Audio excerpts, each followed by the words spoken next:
Curiosity killed my fury.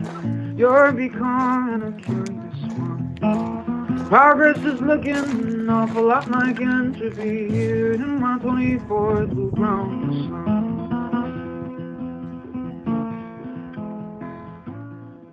It's just a little over a month until the winter solstice, which means to me that there's about a month left of great autumn photography.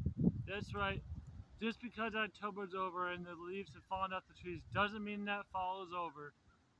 The 22nd or the 21st of December, I can't quite remember, is technically the end of autumn and marks the start of winter and the shortest day of 2022. After a quick search online, I did find out that I was right the first time. December 21st, which is a Wednesday, marks the winter solstice, the end of autumn and the beginning of the winter season. So the color's gone, the leaves have fallen off most of the trees. What's left to do? There's plenty, in fact. Just because the leaves are gone, I think that the best autumn photography happens after the leaves are gone.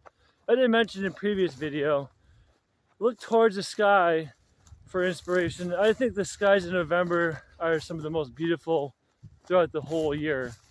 And I'm just biased too because I love autumn. But just look beyond the leaves, there's so much to photograph still.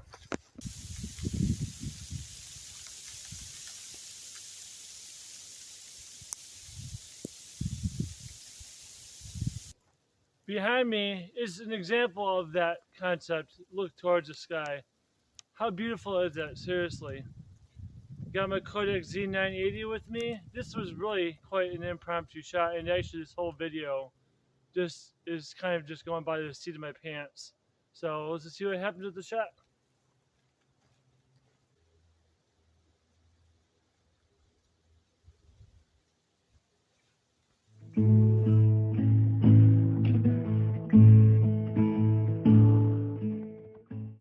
Another aspect of autumn is the obvious. Either the leaves are all off the trees, or if there are, they're brown and they're about to fall off. But another part of autumn and November photography for me still is looking out towards the sky, but through the trees. And this happens a lot in photography, but I think it never gets old, where you shoot totally vertically up towards the column of trees into the sky, such as this. To me, it just kind of highlights the strength of the trees and just that solemnity, if that's the word, that kind of quiet that the fall brings into the winter season. And I think I'm going to do just that, take a shot up towards the top of the trees into the sky. As always, here are my settings that I like to go over real quick. I have my focus set to infinity, which is indicated by the mountain range on this camera. It's the same across the whole range of Kodak cameras as far as I'm concerned. My f-stop is at 4.5. Because I'm shooting up into the brighter light, I'm going to step down to probably just f.0 at this point.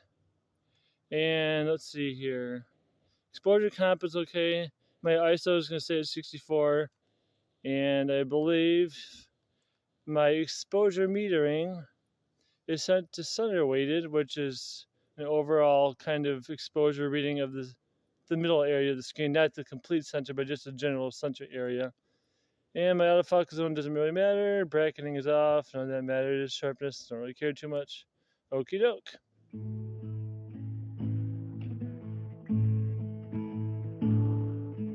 To be honest, I had grand ambitions for this video, to make it a longer piece talking about how epic November is, how the weather changes is so dynamic, and how even with the leaves gone and the colors gone, there's so much to still capture. Like, again, the scene behind me and the one up in the trees I demonstrated a bit ago. But it's going to be a short video, and what I'm going to say is just get out there and enjoy it. The color might be gone, the temperatures might have dropped, but just enjoy whatever we get. It's better than nothing. So until next time, get outside and make the ordinary extraordinary. Thank you so much for watching. I'll see you next time.